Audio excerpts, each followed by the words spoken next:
ਅੱਲਾ ਦੀ ਕਸਮ ਹੈ ਪੁੱਤਰ, ਮੈਂ ਇੱਕ ਇੱਕ ਚੀਜ਼ ਆਪਦੇ ਘਰ ਦੀ ਵੇਚ ਕੇ, ਜੂਸਰ ਮਸ਼ੀਨ ਵੇਚ ਦਿੱਤੀ, ਮੈਂ ਪੱਖਾ ਫਰਸ਼ੀ ਵੇਚ ਦਿੱਤਾ, ਮੈਂ ਛੱਤ ਵਾਲਾ ਵੇਚ ਦਿੱਤਾ। ਮੈਂ ਜ਼ਿੰਦਗੀ 'ਚ ਬੁੱਢੀ ਹੋ ਗਈ, ਮੈਂ ਪਹਿਲੀ ਵਾਰੀ ਮੈਂ ਕੈਮਰੇ ਦੇ ਅੱਗੇ ਆਈ ਹਾਂ।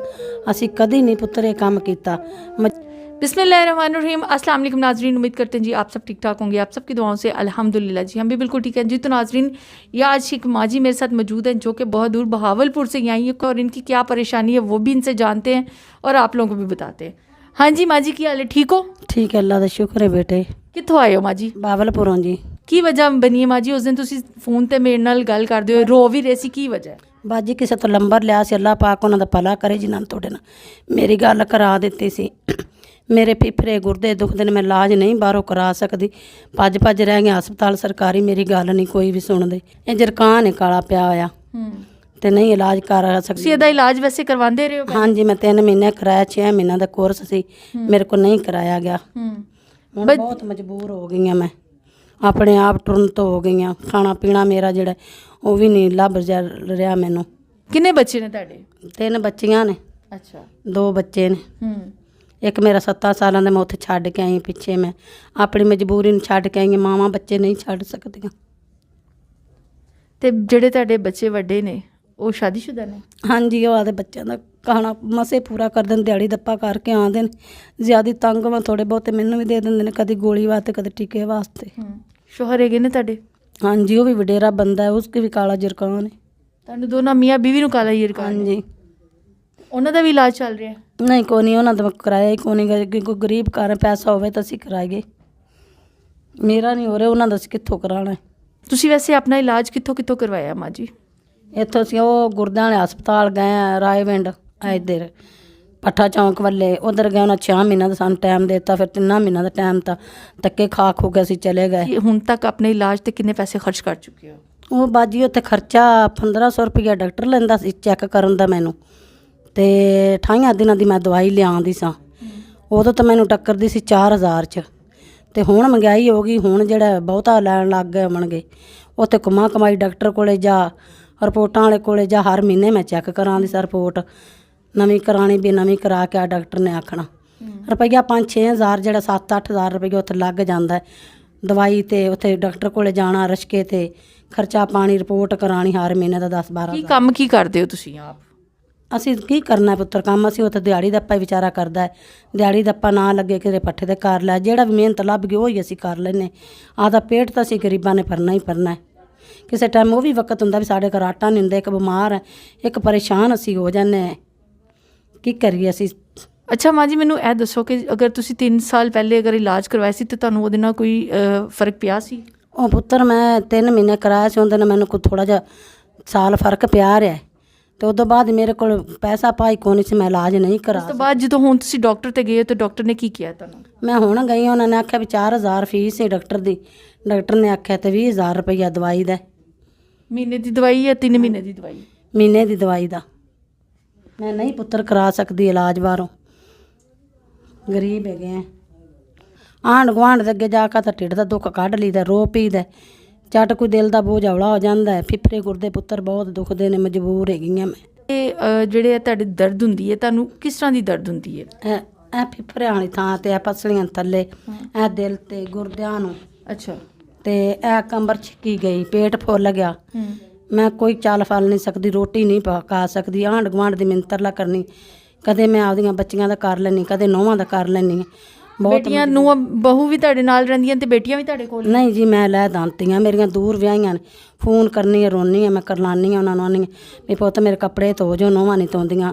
ਜਦੋਂ ਤੁਸੀਂ ਬਿਮਾਰ ਹੁੰਦੇ ਤੁਹਾਡੇ ਕੋਲ ਨਹੀਂ ਧੋਤੇ ਜਾਂਦੇ ਨਾ? ਹਾਂਜੀ, ਨਹੀਂ ਟੁਰਿਆ ਫਿਰਿਆ ਨਹੀਂ ਜਾਂਦਾ, ਪੇਟ ਫੁੱਲ ਜਾਂਦਾ ਮੇਰਾ। ਇਹ ਮੋਰ ਜਿਹੜੇ ਖਿੱਚੇ ਜਾਂਦੇ ਨੇ ਗੁਰਦਾਂ 'ਚ, ਫਿਫਰਾਂ 'ਚ ਤਕਲੀਫ ਹੋਣ ਲੱਗ ਜਾਂਦੀ ਮੇਰੇ। ਇੰਨੀ ਦੂਰੋਂ ਤੁਸੀਂ ਆਏ ਹੋ ਤੇ ਤੁਹਾਡੀ ਤਬੀਅਤ ਵੀ ਇੰਨੀ ਜ਼ਿਆਦਾ ਖਰਾਬ ਹੁੰਦੀ ਹੈ, ਤੁਹਾਡੇ ਨਾਲ ਕੋਈ ਆਇਆ? ਅੱਲਾ ਦਾ ਸਾਥ ਸੀ ਪੁੱਤਰ, ਜੇ ਮੈਂ ਪੁੱਛ ਦੱਸ ਕੇ ਆਈ, ਜਿਹੜੇ ਬੰਦਿਆਂ ਨੇ ਮੇਰੀ ਗੱਲ ਕਰਾਈ ਸੀ ਤੁਹਾਡੇ ਨਾਲ, ਜਾਂ ਉਹਨਾਂ ਦੇ ਆਸਰੇ 'ਤੇ ਆਈ ਹਾਂ। ਅੱਲਾ ਪਾਕ ਨੇ ਭੇਜਿਆ ਮੈਨੂੰ ਤੁਹਾਡੇ ਤੱਕ, ਤੇ ਮੈਂ ਤੁਹਾਡੇ ਤੱਕ ਪਹੁੰਚ ਕਰ ਆਈ ਹਾਂ ਪੁੱਤਰ। ਹੋਰ ਮੈਂ ਬੰਦੇ ਨੇ ਮੈਨੂੰ ਕਿੰਨੇ ਲਿਆਉਣਾ ਸੀ, ਅੱਲਾ ਪਾਕ ਨੇ ਘੱਲਿਆ ਮੈਨੂੰ ਤੁਹਾਡੇ ਤੱਕ, ਤੇ ਮੇਰੀ ਤਾਮਨ ਹੋ ਜਾਵੇ, ਮੇਰਾ ਇਲਾਜ ਹੋ ਜਾਵੇ, ਮੈਂ ਤੁਹਾਡੇ ਬੱਚਿਆਂ ਨੂੰ ਦਵਾ ਦੇ ਸਾਂ। ਬੜੀ ਮਜਬੂਰ ਬੇਟੇ ਨੇ ਉਹ ਜਿਹੜੇ ਨਹੀਂ ਕਰਾ ਸਕਦੇ ਇਲਾਜ, ਇੱਕ ਟਾਈਮ ਦੀ ਰੋਟੀ ਪੱਕਦੀ, ਇੱਕ ਟਾਈਮ ਦੀ ਨਹੀਂ ਪੱਕਦੀ। ਡਾਕਟਰ ਨੂੰ ਤੁਸੀਂ ਐ ਨਹੀਂ ਕਿਹਾ ਕਿ ਵੀ ਮੈਂ ਇੰਨੇ ਪੈਸੇ ਤੈਨੂੰ ਕਿੱਥੋਂ ਲਿਆ ਕੇ ਦੇਵਾਂ, ਮੇਰੇ ਕੋਲ ਤੇ ਇੰਨੇ ਪੈਸੇ ਨਹੀਂ ਹੈਗੇ, ਮੈਂ ਤੇ ਆਪ ਗਰੀਬ ਔਰਤ ਆ, ਕਿੱਥੋਂ ਲਿਆਵਾਂ ਇੰਨੇ ਪੈਸੇ? ਉਹਨਾਂ ਨੂੰ ਪੁੱਤਰ ਮੈਂ ਆਖਿਆ ਸੀ ਵੀ ਮੇਰੇ ਕੋਲ ਇੰਨੇ ਪੈਸੇ ਨਹੀਂ ਹੈਗੇ। ਡਾਕਟਰ ਸਾਹਿਬ ਨੇ ਉਹਨੇ ਆਖਿਆ ਸੀ ਵੀ ਤੂੰ ਫਿਰ ਮਾਈ ਜਾਂਦੀ ਰਹੀ, ਜਦੋਂ ਪੈਸੇ ਬਣ ਗਏ ਉਦੋਂ ਇਲਾਜ ਕਰਾ ਲਵੀਂ ਤੂੰ ਮੇਰੇ ਤੋਂ। ਮੇਰੇ ਕੋਲ ਪੁੱਤਰ ਨਹੀਂ ਗੁੰਜਾਇਸ਼ ਹੋਗੀ, ਮੈਂ ਕੀ ਕਰ ਸਕਾਂ, ਗਰੀਬ ਹੈਗੇ ਆ। ਇਹੋ ਜਿਹੇ ਡਾਕਟਰਾਂ ਸੇ ਤੁਸੀਂ ਕੀ ਪੈਗਾਮ ਦੇਣਾ ਚਾਹੋਗੇ ਕਿ ਗਰੀਬ ਲੋਕਾਂ ਨੂੰ ਉਹਨਾਂ ਨੂੰ ਕਿਸ ਤਰ੍ਹਾਂ ਦਾ ਤਾਵਨ ਕਰਨਾ ਚਾਹੀਦਾ ਹੈ? ਮੈਂ ਉਹਨੂੰ ਆਖਿਆ ਸੀ ਡਾਕਟਰ ਸਾਹਿਬ ਨੂੰ ਵੀ ਡਾਕਟਰ ਸਾਹਿਬ ਸਾਡੇ ਰੰਗੇ ਗਰੀਬਾਂ ਨੂੰ ਤਾਮਨ ਕੀਤਾ ਕਰੋ ਵੀ ਅਸੀਂ ਮਾੜੇ ਬੰਦੇ ਆ, ਰੋਂਦੇ ਪਿੱਟਦੇ ਆ ਨੇ, ਅੱਲਾ ਪਾਕ ਨੇ ਜਿਹੜਾ ਦੁੱਖ ਲਾਏ ਉਹ ਸੋਹਣੇ ਰੱਬ ਨਹੀਂ ਕੱਟਣਾ ਸਾਡਾ, ਤੇ ਕੋਈ ਥੋੜ੍ਹੀ ਬਹੁਤੀ ਸਾਨੂੰ ਮਾफ़ ਕੀਤਾ ਕਰੋ ਵੀ ਫੀਸ ਥੋੜ੍ਹੀ। ਉਹਨੇ ਆਖਿਆ ਨਹੀਂ ਬਾਜੀ ਆਂਦਾ, ਉਹਨੇ 1 ਰੁਪਈਆ ਵੀ ਨਹੀਂ ਛੱਡਿਆ ਸੀ ਮੈਨੂੰ। ਤੇ ਤੁਸੀਂ ਫਿਰ ਦਵਾਈ ਨਹੀਂ ਲਈ? ਨਹੀਂ ਲਈ ਦਵਾਈ, ਮੈਂ ਲੈ ਹੀ ਨਹੀਂ ਸਕੀ। ਅੱਲਾ ਦੀ ਕਸਮ ਹੈ ਪੁੱਤਰ, ਮੈਂ ਇੱਕ ਇੱਕ ਚੀਜ਼ ਆਪਦੇ ਘਰ ਦੀ ਵੇਚ ਕੇ ਮੈਂ ਇਲਾਜ ਕਰਾਉਂਦੀ ਰਹੀ ਬਾਵਲਪੁਰ ਅੱਗੇ। ਹੁਣ ਨਹੀਂ ਗੁੰਜਾਇਸ਼ ਹੈਗੀ, ਮੈਂ ਜੂਸਰ ਮਸ਼ੀਨ ਵੇਚ ਦਿੱਤੀ, ਮੈਂ ਪੱਖਾ ਫਰਸ਼ੀ ਵੇਚ ਦਿੱਤਾ, ਮੈਂ ਛੱਤ ਵਾਲਾ ਵੇਚ ਦਿੱਤਾ। ਮੇਰਾ 7 ਸਾਲ 8 ਸਾਲਾਂ ਦਾ ਬੱਚਾ ਹੈ, ਮੱਛਰ ਦੇ ਵਿੱਚ ਪਟੀਂਦਾ ਹੈ ਬੱਚਾ। ਸਾਡੇ ਕੋਲ ਮੱਛਰਦਾਨੀ ਨਹੀਂ ਲਈ ਜਾਂਦੀ ਆਪਣੇ ਆਪ, ਚਲੋ ਤੁਸੀਂ ਮਜਬੂਰ ਐ ਅਸੀਂ। अल्लाह माफ़ करे और अल्लाह पाक सब पे अपना रहम करम करे कि ये देखें ये कितनी मजबूर है कि अपने घर की एक एक चीज़ इन्होंने बेच दी। फिर ਕਾਲੇ ਜਰਕਾਨ ਨਾਲ ਅੱਗ ਲੱਗਦੀ, ਦਿਲ ਨੂੰ ਮੇਰੇ ਪੈਰਾਂ ਨੂੰ ਅੱਗ ਲੱਗਦੀ, ਮਜਬੂਰ ਹੋ ਜਾਨੀ, ਫਿਰ ਰੋ ਰੋ ਕੇ ਛੱਟ ਬਹਿ ਜੀਦਾ। ਇਹਨਾਂ ਅੰਦਰ ਆਣ ਕੇ ਕੋਈ ਵੇਖੇ ਨਾ ਮੇਰੇ, ਲੋਕੀ ਆਖਦੇ ਹੋਣਗੇ ਵੀ ਖਰੇ ਕੂੜ ਮਾਰਦੇ ਨੇ ਜਾਂ ਝੂਠ ਬੋਲਦੇ ਨੇ, ਵੀਡੀਓ ਤੇ ਚੜਦੇ ਆ। ਪਹਿਲੀ ਜ਼ਿੰਦਗੀ 'ਚ ਬੁੱਢੀ ਹੋ ਗਈ ਮੈਂ, ਪਹਿਲੀ ਵਾਰੀ ਮੈਂ ਕੈਮਰੇ ਦੇ ਅੱਗੇ ਆਈ ਹਾਂ। ਅਸੀਂ ਕਦੀ ਨਹੀਂ ਪੁੱਤਰ ਇਹ ਕੰਮ ਕੀਤਾ, ਮਜਬੂਰ ਆ ਮੈਂ, ਮਜਬੂਰ ਹੋ ਤੇ ਕੈਮਰੇ ਦੇ ਅੱਗੇ ਆਈ ਹਾਂ ਬੱਚ ਗਏ। ਮੇਰਾ ਪੁੱਤਰ ਜਿਹੜਾ 7 ਸਾਲਾਂ ਦਾ ਮੈਂ ਛੱਡਿਆ ਨਾ ਪਿੱਛਾ, ਮੇਰਾ ਦਿਲ ਬੜਾ ਰੋਂਦਾ ਸੀ। ਮਾਂ ਮੇਰਾ ਦਿਲ ਪਰੇਸ਼ਾਨ ਹੋ ਗਿਆ, ਮੈਂ ਇੱਕ ਬਿਮਾਰ। ਇੱਕ ਮੇਰਾ ਪੁੱਤਰ 7-8 ਸਾਲਾਂ ਦਾ ਪਿੱਛਾ ਮੈਂ ਛੱਡਿਆ, 1 ਮਿੰਟ ਨਹੀਂ ਮੈਂ ਰਹਿ ਸਕਦੀ ਆਦੇ ਬੱਚੇ ਤੋਂ, ਪਰ ਮੈਂ ਮਜਬੂਰੀ ਏ, ਮੈਨੂੰ ਮੇਰਾ ਨਹੀਂ, ਮੈਂ ਮਜਬੂਰੀ ਭੱਜੀ ਫਿਰਨੀ।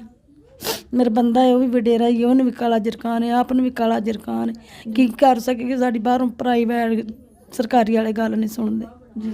ਪ੍ਰਾਈਵੇਟ ਅਸੀਂ ਕਰਾਉਣਾ ਚਾਹੁੰਦੇ, ਜਿਹੜੇ ਭੈਣ ਭਰਾ ਵੇਖਦੇ ਨੇ, ਧੀਆਂ ਪੁੱਤਰ ਵੇਖੀ ਜਾਂਦੇ ਨੇ, ਉਹ ਸਾਡੀ ਇਮਦਾਦ ਕਰ ਦੇਣ। ਅੱਲਾ ਪਾਕ ਨੇ ਮੈਨੂੰ ਤੁਹਾਡੇ ਤੱਕ ਭੇਜਿਆ, ਤੇ ਅੱਲਾ ਪਾਕ ਅੱਲਾ ਤੁਹਾਨੂੰ ਤੰਦਰੁਸਤ ਰੱਬ ਦੇਵੇ। ਤੇ ਨਮਾਜ਼ ਪੜ੍ਹ ਕੇ ਮੈਂ ਦੁਆ ਕਰਾਂਗੀ। ਗੁਰਦੇ ਦੁਖਦੇ ਨੇ, ਫਿੱਪਰੇ ਮੇਰੇ ਦੁਖਦੇ ਨੇ, ਮੀਆਂ ਮੇਰਾ ਪਰੇਸ਼ਾਨ ਹੋ ਜਾਂਦਾ ਹੈ, ਬੇਹੋਸ਼ ਹੋ ਜਾਂਦੀ ਆ। ਖੰਘ ਤੇ ਜਦੋਂ ਤਕਲੀਫ ਹੁੰਦੀ ਮੀਆਂ, ਖਾਂਸੀ ਵੀ ਆਂਦੀ ਹੈ? ਹਾਂਜੀ ਕਾਲੇ ਜਰਕਾਨ 'ਚ ਹਾਂਜੀ ਖਾਂਸੀ ਵੀ ਆਉਂਦੀ, ਬੇਹੋਸ਼ ਹੋ ਜਾਂਦੀ ਮੀਆਂ। ਫਿਰ ਮੇਰਾ ਚੱਕ ਜਾਂਦਾ, ਕਦੋਂ ਅੱਗੋਂ ਸੌ ਪੁੱਛ ਪਿੱਛੋਂ ਪੁੱਛ, ਕਿਧਰੋਂ ਸਾਈਕਲ ਪੁੱਛ ਜਾਂ ਸਕੂਟਰ ਪੁੱਛ ਵੀ ਮੈਂ ਆਦੀ ਬੀਵੀ ਨੂੰ ਟੀਕਾ ਕਰਾਉਣਾ। ਬੇਹੋਸ਼ ਹੋ ਜਾਂਗੇ, ਉਹਨਾਂ ਟੀਕਾ ਲਾ ਦੇਣਾ, ਮੈਂ ਸਾਰੀ ਰਾਤ ਬੇਹੋਸ਼ ਪਈ ਰਹਿਣਾ, ਬੇਬਸੁਰੀਆਂ ਮਾਰਦਾ ਰਹਿਣਾ, ਦੇਹ ਚੜ੍ਹਨਾ, ਮੇਰਾ ਮੂੰਹ ਜਰੀ ਕੇ ਨਿਕਲ ਆਉਣਾ। ਆਖਣਾ ਅੱਲਾ ਪਾਕ ਤੂੰ ਮੈਨੂੰ ਕਿਤੇ ਨਾ ਕਿਤੇ ਮੇਰਾ ਵਸੀਲਾ ਬਣਾ ਦੇ, ਅੱਲਾ ਸੁਣਿਆ ਮੇਰਾ ਵਸੀਲਾ ਬਣਾ ਦੇ। ਅੱਲਾ ਨੂੰ ਯਾਦ ਕਰਦਾ ਰਹਿਣਾ, ਜਾਂ ਕਿਸੇ ਆਂਢ ਗੁਆਂਢ ਦੇ ਅੱਗੇ ਰੋ ਪੈਣਾ, ਆਦਾ ਢਿੱਡ ਹੌਲਾ ਕਰ ਲੈਣਾ। ਬੱਚਾ ਵੀ ਪਰੇਸ਼ਾਨ, ਮੇਰਾ ਮੀਆਂ ਵੀ ਪਰੇਸ਼ਾਨ। ਜਿਹੜੇ ਧੀਆਂ ਪੁੱਤਰ ਵੇਖੀ ਜਾਂਦੇ ਨੇ ਮੈਨੂੰ, ਤਾਂ ਥੋੜ੍ਹੀ ਬਹੁਤੀ ਮੇਰੀ ਇਮਦਾਦ ਕਰ ਦੇਣ, ਮੈਂ ਆਦਾ ਇਲਾਜ ਕਰਾ ਲਾਂ ਦੀ। ਮਿਹਰਬਾਨੀ ਉਹਨਾਂ ਦੀ ਹੋਵੇ ਦੀ, ਪਾ ਕੇ ਨਾ ਨੇਕ ਬਣਾਵੇ ਰੱਬ। ਮੇਰੀ ਇਮਦਾਦ ਕਰਨਗੇ, ਮੈਨੂੰ ਦੇਣਗੇ ਇਮਦਾਦ, ਤੇ ਮੈਂ ਆਦਾ इलाज करा ਲਾਂ ਦੀ।